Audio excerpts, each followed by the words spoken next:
Hello and welcome to the 7th edition of What the Hell Just Happened, the video blog that travels the globe, economy class, to bring you the breaking news stories of the day. I'm your host, Martin Ganapolar.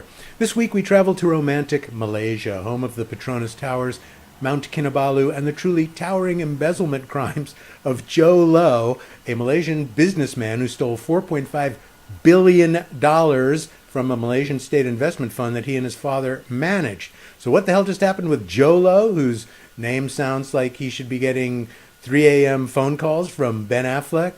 You know, I've always loved you, Bennifer.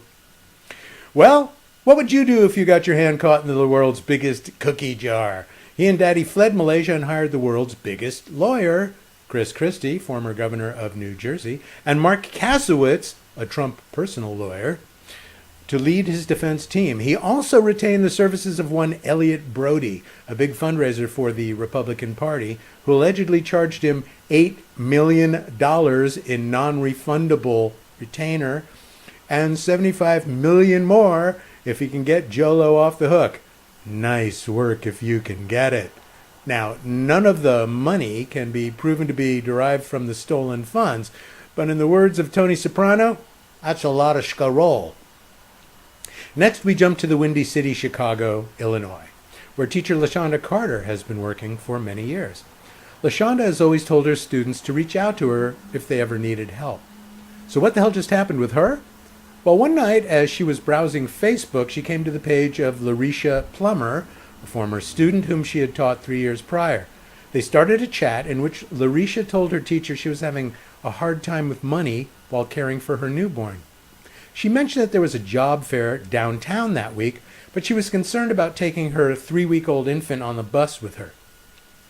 So Ms. Carter said not to worry, she would come by and pick her and the baby up the next morning. Once at the job fair, Ms. Carter stayed in her car to watch the child while Larisha went in to apply for jobs. This generous act of kindness teaches us more about our country than any history book lesson could. We learn what we live. And finally, I must apologize for dragging you down to Florida again this week. It's almost a redundancy to ask what the hell just happened there, it being, well, Florida. But last Tuesday, history was made when the Democratic Party nominated Andrew Gillum, the first African-American candidate for governor of the Sunshine State.